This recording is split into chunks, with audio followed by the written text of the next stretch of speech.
Trabalho de instrumentos ópticos realizado por Agatha Christie, Arthur Santos e João Viana. Hoje nós vamos falar um pouco sobre o microscópio eletrônico de varredura, histórico de descoberta do fenômeno e problema de visão. Como introdução ao tema instrumentos ópticos, vamos discutir sobre o histórico de descoberta do problema de visão. Entre os gregos antigos, havia várias teorias para tentar explicar a luz e a visão. Os primeiros questionamentos nesse sentido foram algo como os homens enxergavam porque saía dos olhos ou porque algo entrava nos olhos. Primeiramente, acreditou-se que a visão era resultado de raios emitidos pelos olhos. No século V a.C., o filósofo Empédocles acreditava que o olho humano havia sido forjado por Afrodite e que essa deusa da beleza e do amor havia acendido fogo dentro desse órgão. Portanto, era essa luz emitida pelos olhos que permitia a visão. Muito tempo se passou até que surgisse uma contribuição importante para o entendimento dos fenômenos ópticos, feito pelo astrônomo alemão Johannes Kepler.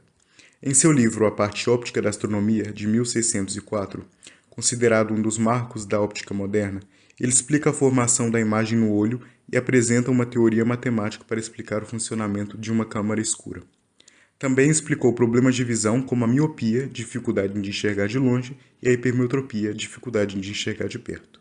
Kepler afirmou que a imagem do objeto observado é formada na retina e não na lente do olho cristalino, como acreditava Alhazen. Mas não se perturbou com o fato de que a imagem aparecesse de cabeça para baixo nessa parte do fundo do olho. Em 1611, em outra obra importante, Dióptrica, Kepler, para quem a velocidade da luz era infinita, traça as bases das leis da passagem da luz através de um sistema de lentes. Ele mostra, por exemplo, como duas lentes convexas podem tornar os objetos maiores, embora invertidos. Esse é o princípio usado nos telescópios astronômicos. Sistema de lentes do microscópio de varredura. Como funciona um microscópio de varredura? O instrumento usado para a microscopia eletrônica de varredura inclui esses componentes: fonte de elétrons, ânodo, lente de condensação, bobinas de varredura e lentes objetivas. A fonte de elétrons gera elétrons no topo da coluna do microscópio. A placa de ânodo tem uma carga positiva que atrai os elétrons para formar um feixe. A lente condensadora controla o tamanho do feixe e determina o número de elétrons no feixe. O tamanho do feixe definirá a resolução da imagem. As aberturas também podem ser utilizadas para controlar o tamanho do feixe. As bobinas de varredura desviam o feixe ao longo dos eixos X e Y para garantir que ele varra de forma correta sobre a superfície da amostra. A lente objetiva é a última lente na sequência de lentes que criam um feixe de elétrons. Como a lente mais próxima da amostra, ele foca o feixe em um ponto muito pequeno na amostra. Os elétrons não podem passar pelo vidro. Então as lentes do microscópio eletrônico de varredura são eletromagnéticas. Eles são compostos por uma bobina de fios dentro de postes de metal. Quando uma corrente passa por essas bobinas, ela gera um campo magnético.